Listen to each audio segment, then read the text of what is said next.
Question is a wave sources frequency v and an observer are located at a fixed distance apart.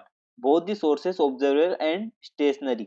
जो observer है और source हमारे क्या है, stationary है. However, the propagation medium which the wave travel at speed v is moving at a uniform velocity vm in a arbitrary direction if v dash of the frequency received by the observer then.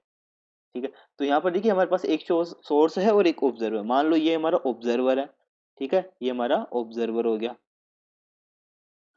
ठीक है, और ये एक हमारा source है,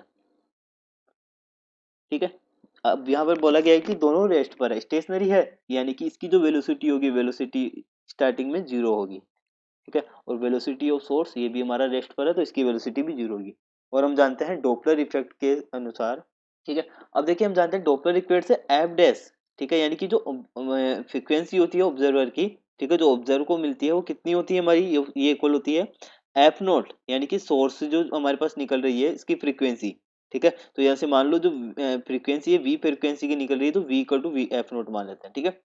अब यहाँ पर देखिए वो होता है हमारा वीएम, ठीक है, यानी कि जो वेलोसिटी ऑफ, ठीक है, तो वेलोसिटी ऑफ साउंड जो है मीडियम एम वीएम है, तो इसको वीएम ले लेते हैं, वेलोसिटी ऑफ साउंड, ठीक है, प्लस माइनस वी नोट, ठीक है, यानी velocity of observer upon V M plus minus V S, ठीक है. अब वी नोट क्या है, हमारी ऑब्जर्वर की वेलोसिटी है, और ये वी एस जो है हमारी रिसीवर की वेलोसिटी है, सॉरी सोर्स की वेलोसिटी है, ठीक है. तो ये हमारे पास फ्रीक्वेंसी का फॉर्मूला होता है, ठीक है. अब यहाँ पर देखिए इसने बोला है कि वी नोट और वी एस ये दोनों हमारे क्या है, जीरो है, तो ये दोनों टर्म जीरो हो जाएगी, वीएम से वीएम कैंसिल हो जाएगा, तो एफ डैश इक्वल टू यहाँ पर कितना आ जाएगा, एफ नोट, ठीक है.